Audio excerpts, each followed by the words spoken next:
Good morning. We are beside the, well, other cow mooring. What are they called? I'm sure I've got a name. Hmm? I don't know what these moorings are This called. is the Gobo mooring just outside of Godqmanchester near Huntingdon. Godqmanchester. What did I say? Godmanchester. Did I say Godmanchester? Well, anyway. Just past Godmanchester, underneath the railway line that goes through Huntingdon. You have the moorings that are here. And they are wonderful moorings, and I should know because I've been here for a week. We overstayed with permission.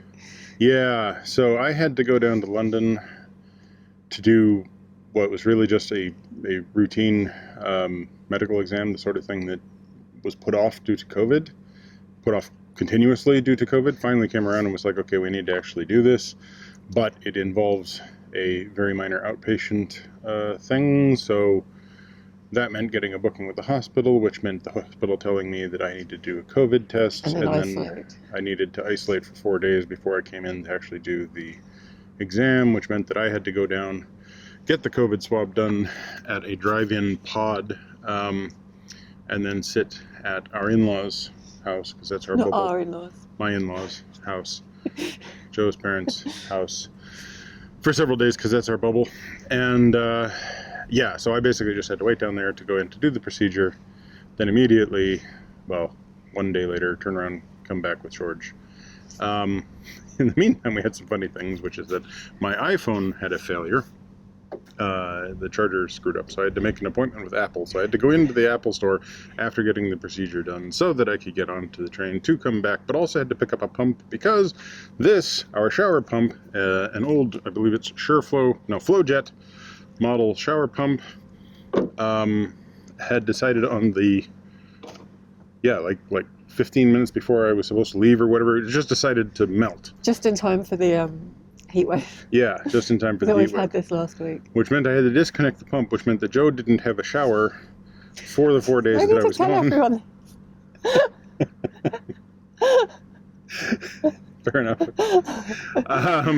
So I've got the replacement pump. What I don't have is all of the parts necessary to install it. So what we've done is blanked off the existing outlet. So now we can at least use our tub and we can shower. We have to use a bucket to chuck the water out the window. Yes.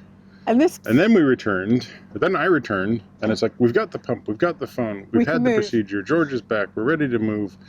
I've got food poisoning. I had stopped in at a Greek restaurant in London, and I don't know what the heck, but yeah, yesterday I had to use the bucket for more than just water. TMI on this video. TMI. But basically... So we're not 100% right now. Yeah. Let's put it that way. Not quite 100%. So because we've been overstaying on this mooring with permission... Yeah, the Gobo people were great about it. Once I explained the situation, they're like, well, yeah, given COVID and everything, sure, you have this house. But we do feel like we should move now. Yes. And even though we had permission, the whole time I was here, I felt really self-conscious that I was overstaying.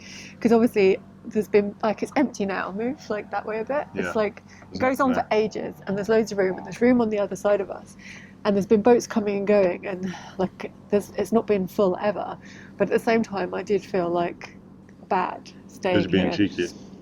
Yeah, even with sort of permission, it's not like you can put a thing on the side of the boat saying, it's okay. Yeah, we're allowed. We're allowed. We're not just being cheeky. And it's in the middle of nowhere, which is lovely. There's no towpath here, so there's been no passers-by apart from the field of cows and calves and one bull.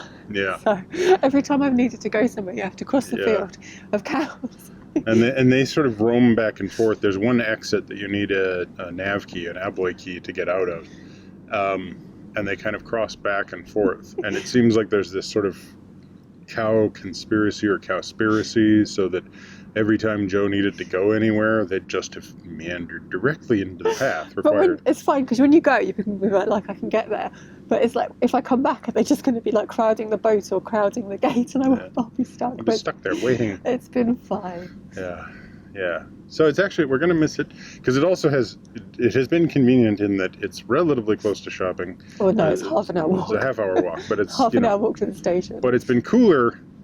England's been going through a massive heat wave. Of course, everybody who isn't going through massive flooding is going through a massive heat wave right now.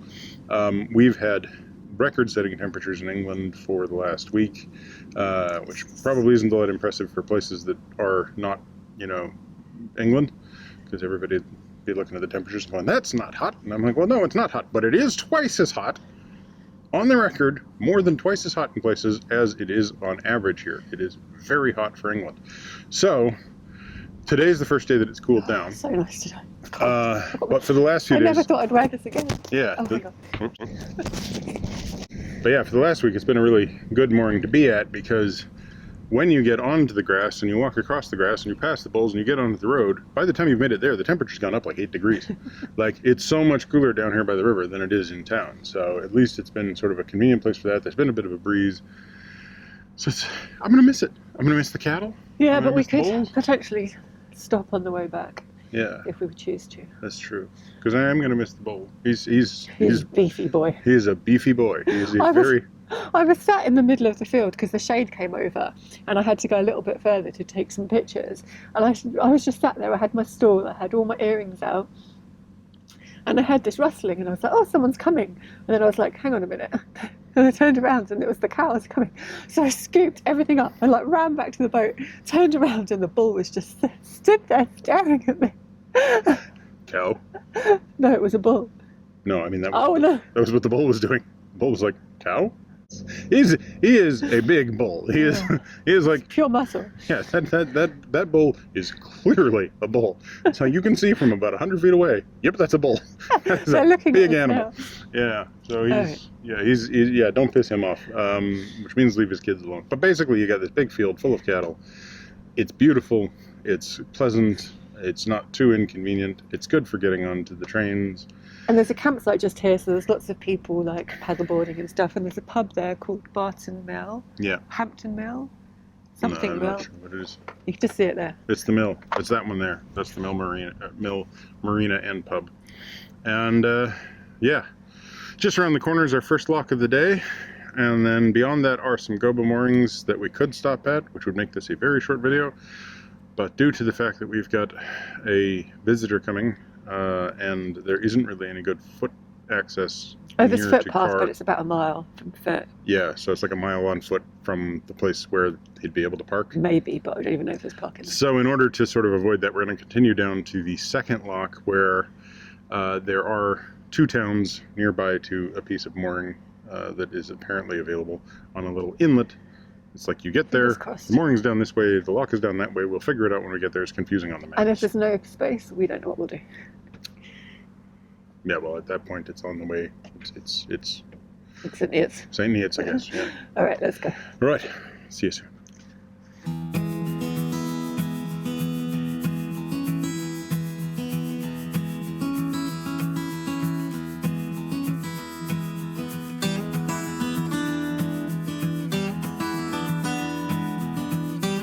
Despite the terrifying cattle, I'm pretty sad to be leaving this lovely isolated mooring.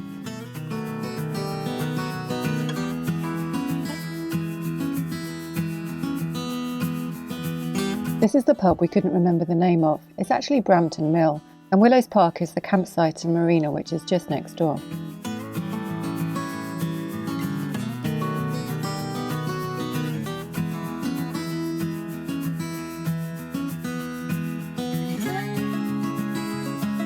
The river splits just ahead and the navigation route is clearly indicated. Despite the sign, we do question whether we're going the right way, as the lock we need to use is just through there.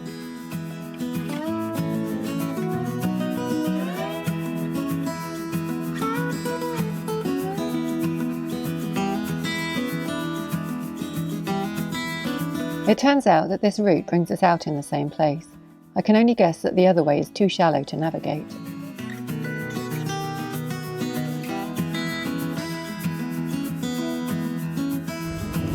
So, just got to Offord Lock, I think it's called Offord Lock, and set against us, there's nothing coming, so I am lowering the guillotine gate, which is the top gate, and Michael's just waiting below the bottom gates, which are V gates. It's been a week since we've done one of these. Surprising how quickly you get out of the habit.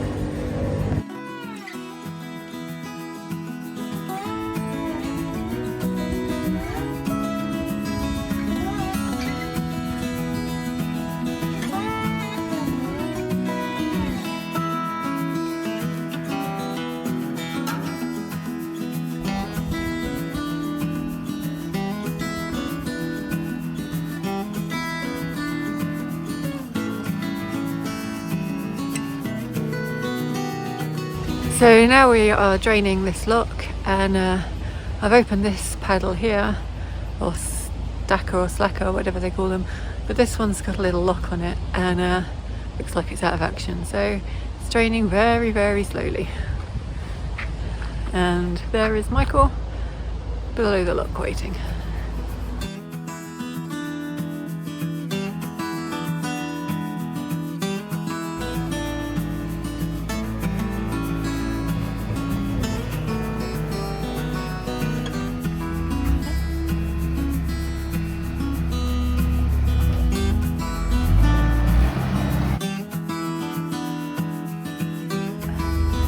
These gates are really heavy, and because they're not quite as wide as the boat, you have to open both of them. So apparently, according to this brick over here somewhere, this lock was built in 1843.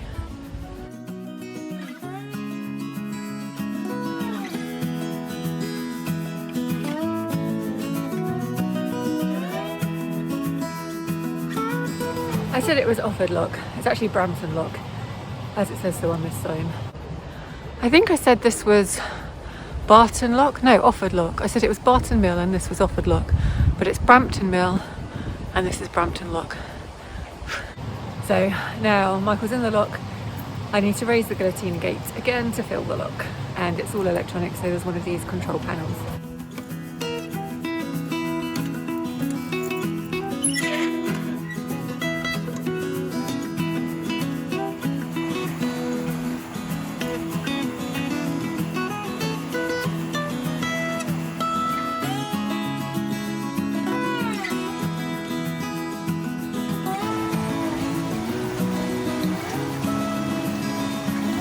So I've opened the lock a little bit and it's filling, but it's now on a timer delay and it won't open anymore until the countdown has gone down to 0, so after 4 minutes, just to make sure that there's not too much turbulence in the lock and it doesn't raise too quickly. But having the timer is really useful because you know how long you've got to stand here and wait for.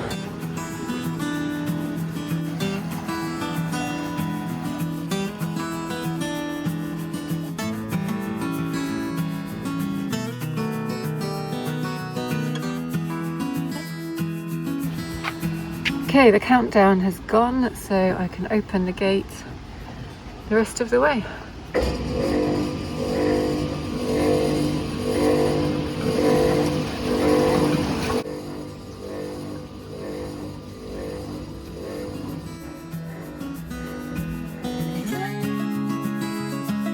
On the Great River Rouge, you can leave the guillotine gates open when you leave locks, so I jump on the boat inside the lock.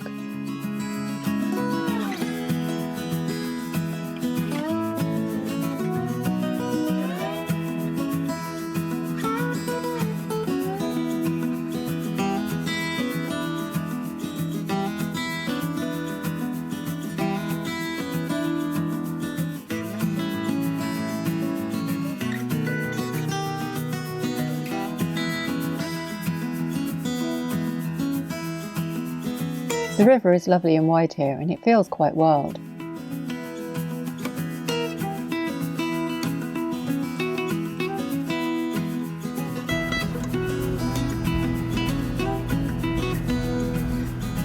Ahead is the very busy A14 road bridge carrying traffic to and from Cambridge.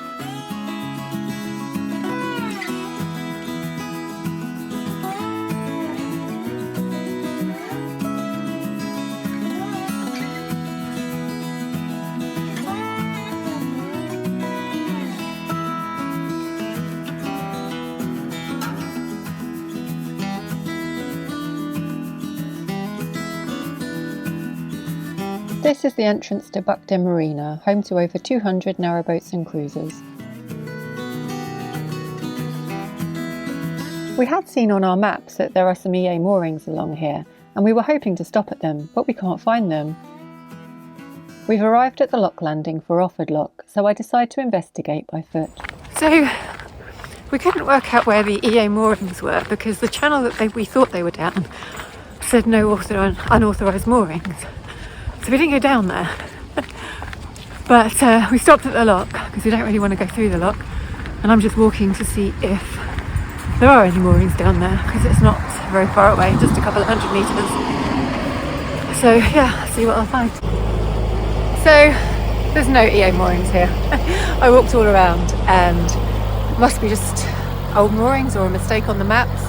But I looked on the Goba website because they've got a map there and they're not listed there. So yeah, so we're going to go through the lock and hopefully there's room on the next Goba moorings, which is a couple of miles away.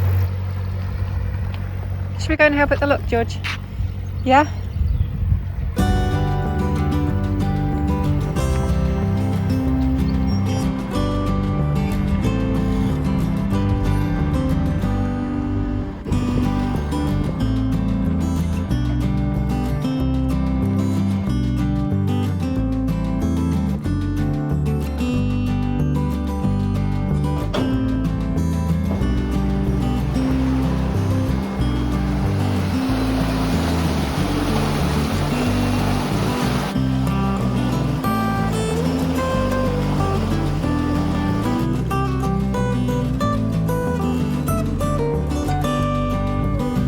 So rubbish and recycling options have been a bit scarce on this river, but here at this lock there is both recycling and rubbish, so we're going to take the opportunity while we're in the lock to get rid of both.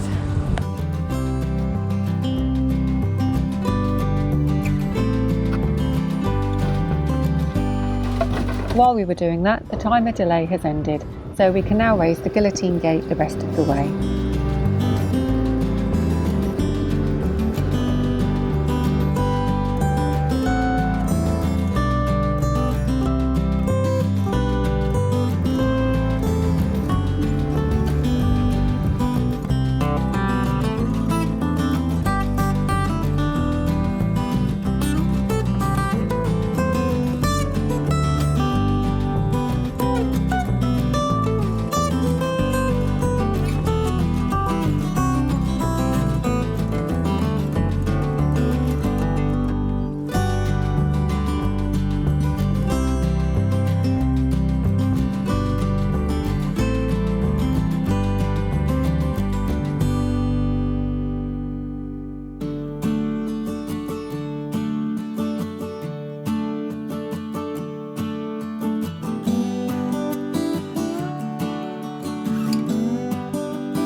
There are two Goba moorings along here, but one is occupied and the other is too short, so we have no choice but to continue towards St Neots.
So this wasn't part of the plan. We've come all the way to St Neots. This is St Neots Lock, and as we arrive there's 3 boats just coming down, and it's a really long thin lock, so they're in a long line. which is a bit unusual. So yeah, just waiting for these to come down and then we can go up. I've also heard from another narrowboat that we passed that there's a regatta going on in St Neots and there's no moorings, but there's no notices about there being no moorings, so who knows what we're going to find. But considering we only wanted to go for half an hour today, this isn't exactly how we planned. But anyway, that's what happens.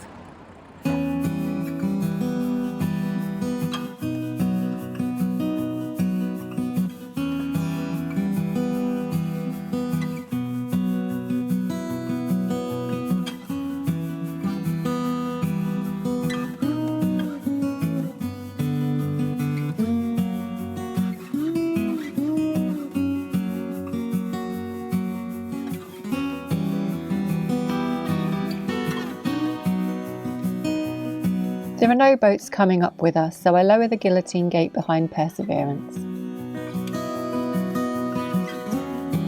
This lock has a staircase built into the concrete, so Michael can climb out to operate the controls, and he soon has the boat raised.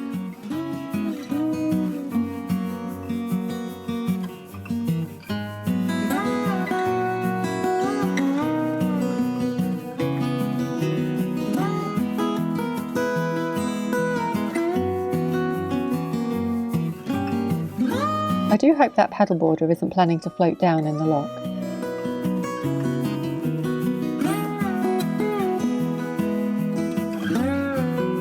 Ahead we see some rowers turning, and we guess this is the start of the regatta course.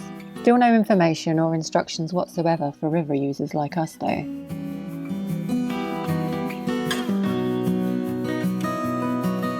We slow down to a stop and hold in place behind what we think is the start point for the races.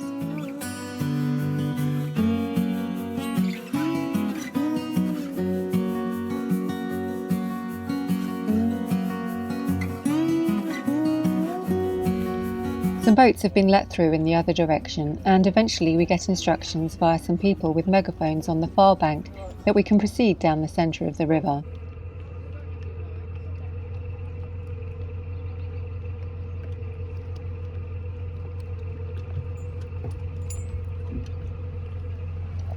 We then get contradicting instructions, and we're directed out of the centre channel so that races can continue. You know there's a white boy directly in front of you. Okay, she spotted you, so it's fine. We're told to travel on the right-hand side of the river. This doesn't seem sensible, as all the rowers heading downstream towards the start of the race are using this part of the river. I've moved to the bow of the boat with George to give us a better view of the rowers, and so I can call out if any don't see us. It all seems very chaotic at this point.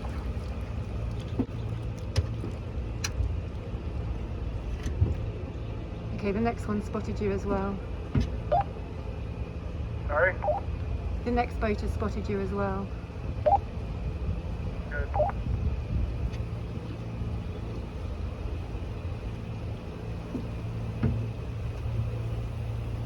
Perseverance? Do you mean asked to stay on the far side? Yes! Sorry? Yes! That's crazy. Can you go down the middle, please, instead? Yep, the instructions to stay on the right-hand side of the river have just been called crazy by a third official. He tells us to move back into the centre of the channel. I have to say, these conflicting instructions are not filling us with confidence, and we really want to get to the far side of the regatta so we can moor up now.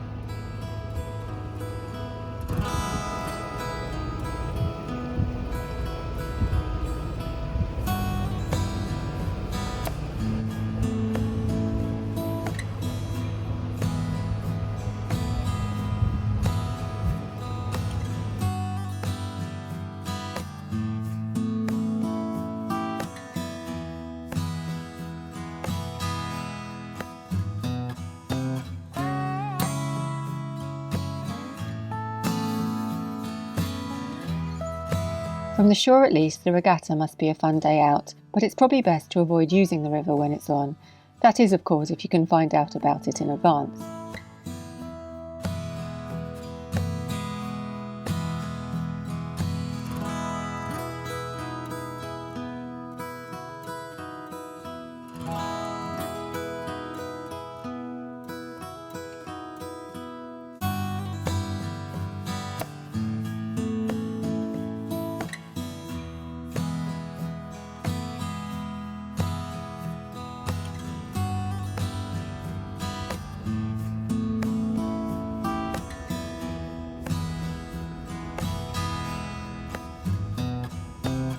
The only visitor moorings in St Neots that are not suspended for the regatta are predictably full, so it looks like we'll be doing another lock today.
Thankfully, there's some moorings just above the lock and there's lots of room for us.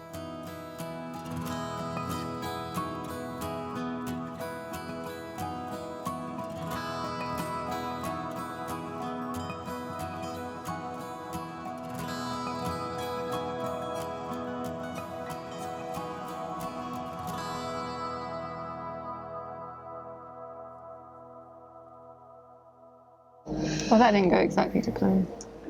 No. One could say that there are plans, and then there's what happened today. I'm pretty sure one of the last things we said was just a short cruise today, so probably a short video. Yeah, that was 4 hours ago. And it's got, To be it fair, got hot. we could have just stopped at the first Gobo I moorings. wish we had. We should have just stopped at the first Gobo moorings. But we thought our friend was coming to see us tomorrow Which it turns out isn't happening. because he cancelled. So we got that message after we'd made it past the first And those beautiful, wide, green Gobo moorings with Those- large amounts of space. Gobo moorings were like 15-minute walk away, and we didn't want him to have to walk. And we didn't stop there. Now he's not coming. Yeah. Then we got to the next place where there's supposed to be some EA moorings according to our useful Map guide and and map and book. everything. And it turns out that the EA map, the inset on the EA map, and the guidebook are all wrong. There are no moorings there. To be fair, they're not on the Gobo map, which is online, Yeah, which we checked eventually. which you should have checked first. And then when we were, by the time we got there, we'd heard that my friend isn't coming. So I was like, well, we could go back to those Gobo moorings, or we could gamble and go on. And we were like, let's gamble and go on. Gamble and go on. And then, And then there's supposed to be 2 Gobo moorings down at the next place at Paxton Pits. there's 2 moorings, but they're tiny. Yeah. And one of them was free, but we wouldn't have fitted on it. No, not with Although I that. wish we'd just stopped there. We could have, but then we would have fit in such a way that neither the bow or the rear of the boat would have been accessible So to it get would have off. been, yeah, it would have been hard, but I So was regretting we not decided stopping to there. continue on to St Neots. And by that time, we'd heard rumours from boaters that had gone past that there was a regatta in St Neots and we couldn't moor there. So that was annoying. Yeah, and then we got to St Neots, and in fact, there is a regatta. Getting through the locks was relatively easy and straightforward. It was, except the boats that were coming down took a long time.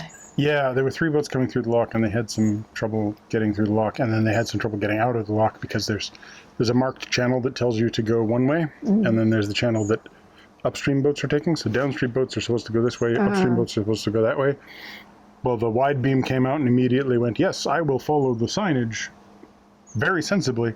But then immediately after following the sign, ran into the first of 2 logs that's underneath the ground there, grounded out completely. The other 2 boats had to sort of veer out and turn the other way. Then he had to reverse and go out in a loop to go back out. Poor guy. Yeah, so... He'd also lost a cleat in the lock because he was pulling on his rope and it just pinged Spring. off. And if it had hit someone on the head, I mean, it sunk to the bottom of the lock, but if it had landed on someone, that would have been fatal, I think. Yeah, we had one of those cleats go once, and those things can hurt. Yeah, so... And then, so then we got above St Neots lock, and just literally up there, the regatta started. Yeah, so there's all these boys in the water, red, white, green, and fair enough. And then, but people start yelling through bullhorns, and yet, when you're on the boat, you can't really hear what. So, the engine's directly beneath us, so I have to put the boat into neutral to listen to somebody on shore yell at me through a bullhorn. So I see somebody's about to yell at me, and I go, okay, hold on a second. I put it into neutral. And then they start saying something like, can you hear me? And it's like, yes, but now I have to reverse. Yeah. Right? And they're like, okay, wait a second. And then now you're talking when I'm in engine. Because we said, because I said, we can't hear you. They thought their horn was not working, so they just started not using it, which was even worse. Yeah. It's like, no, use I'm the like, horn. no, we can hear the horn. Just please wait talk. until the prop isn't moving, because it's much more sensible for me to try and be able to hear you. And if you don't see prop water, then I can probably hear you. Yeah. If you do see prop water, then I almost certainly can't And bear hear in you. mind that there's no notice on the Anglian Waterways website about the regatta. No, we and had no idea. There's no, like, the sensible thing would just to be put a note on the lock and say, please wait and listen for instructions when you get to the thing, because, like, we just didn't wouldn't know. that have been helpful? Yeah. You know, just a sign saying, there is a regatta this morning, please follow these directions. Because we got there and there was nothing. There was obviously boats in the water moving around and everything. You naturally just stopped, but it was like, do we just go, or? Well, no, and then they said, can you stop? I'm sure, okay, I can stop. And then eventually I got us actually, like, stopped so I could hear what they were saying, even though they didn't at this point have the loudspeaker on it. I'm like, actually, the loudspeaker helps. The problem isn't, anyway. But once they'd sort of sorted out, they were like, okay, when these 2 boats go through and this race begins, can you proceed down the middle? Sure, no problem. Then I start beginning to proceed down the middle as those 2 boats go, and I get maybe 45 feet further forward, and somebody else starts talking to me over a loudspeaker saying, can you pull as far to the right as possible past the green boys? I'm like, well, okay, yes, there is room for me between the green boy and the shore. Some of them, there wasn't room. Yeah, so I'm like, I can do that. I can hug over that side. Then I start to hug over that side, but that's where all of the rowing boats are coming back up. So I'm like, this seems like a stupid instruction. And then we get a couple hundred feet further along, and somebody else is like, perseverance, yes, can you hear me? Damn it, no, hold on, yes, now I'm in neutral, but coasting, because I can't put it in reverse, because if I put it in reverse, I'll stop hearing your instructions. But anyway. And he was like, were you told to go to the far right? And we were like, yes. And he was like, well, that's ridiculous. It's like, we agree. Yes, but, like, we're just doing as we're told, like... So then he overrides the other person. So first person said go to the middle, second person said go to the far right, third person says can you go to the middle? I was just waiting for the next person to give us completely different instructions. And then... It's like, can all of you go to hell? Do you, like, just a little bit. I'm sure the boat races were organised to perfection, but what wasn't organised to perfection was dealing with other river users. And they kept calling us cruiser. And we're like, we're not a cruiser. Like, do you know the difference between a narrowboat and cruiser? Yeah, the first person said narrowboat, everybody else said cruiser. Are you talking to us, or is there another boat you're talking to? Are you saying cruiser because I've got an engine? Like a sensible person in a boat. Anyway. Sorry, George, I'm joking about that. It's perfectly fine to be on the boat with oars, that's great. And it's perfectly fine to hold the regatta, but like... Yeah, but just, like, communicate ahead of time, because by the time we get to, there were the Priory moorings, which is what we were aiming for, was the St Neots moorings. And the town moorings in St Neots were all obviously taken up with people who were... They're all spectators, and we probably could have just moored there, but it would have been a bit rude of us, I think. Yeah.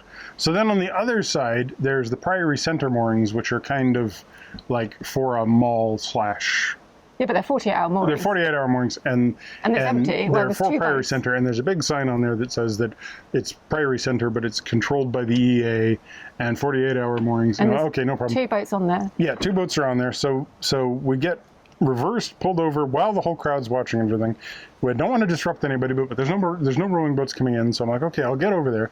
And then I get over there, and there's an A4 size piece of paper with 12-point font saying, you know, the town council saying, hey, narrowboats and cruisers, can you please not use these on the 24th and 25th? They'll be available on the 26th. And it explains that it's for the regatta and everything. I don't think that was official. I think that was... Well, it said Huntingdon Council. Oh, okay. So I think we should have just stopped there. We probably should have just stopped there, but I'm like, okay, there's a thing. It says from the council. It's in 10 to 12 point font on an 8.5 by 11 or A4 size piece of paper, which would definitely say to me that this is an official document put together by somebody who has no idea what they're doing. So, you know, because anybody on a boat 40 feet away can certainly read that. But anyway, Just put it on the look before and the look after. Like, just be a little bit helpful to boaters. moderately. Because So it's like everything makes sense if it's done with some sort of coordination. But So then we had to carry on, and bear in mind, we thought we were going to have a half-hour to an hour cruise, and it's like 4 hours later. yeah, I had to do another look, and luckily, thankfully, there was a boat just leaving, but we would have fitted on anyway. yeah. But then I ended up running the lock, and the lock has this sign beside it that says that this lock has an intermittent problem where you have to look for it to have this fault light, and if the fault light goes on, here's the instructions for how to do it.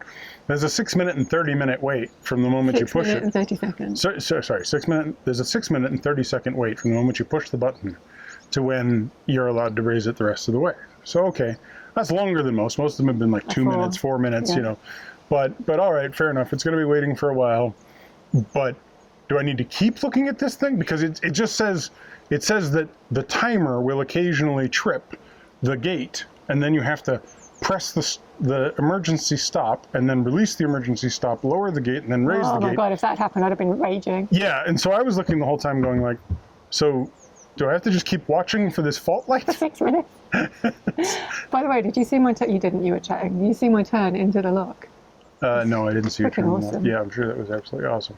That would have been it's the moment nobody's watching that you do the best maneuvers.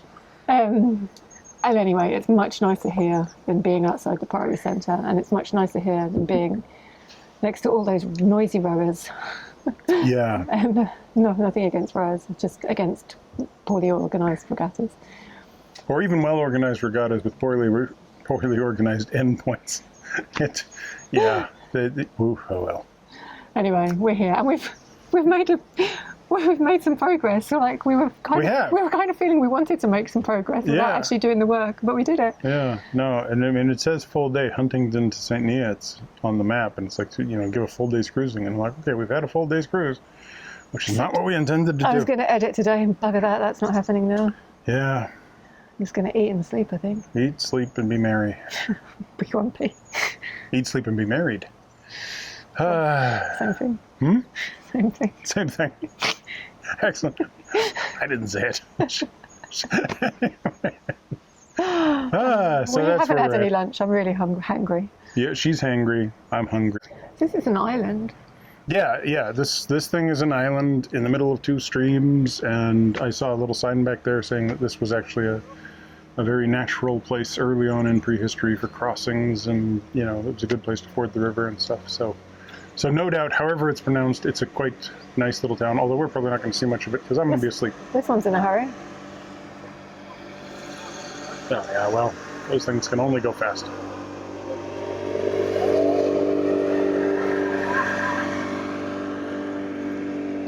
Ready for the wake? Here it comes. There we go. Oh, it's over this way. Oh my God! Oh, it's so bad. It's the worst. Not exactly comfortable. Let's just put it that way. Oh. No doubt he's going to come back in 10 minutes because he's not going to go through the lock. No. Yeah. No. Oh well. Thanks for watching. Give us a thumbs up. Comment down below. Subscribe if you haven't already. Subscribe to Minimalist Maximal Velocity for our time-lapse videos. And click that bell if you want to get notifications.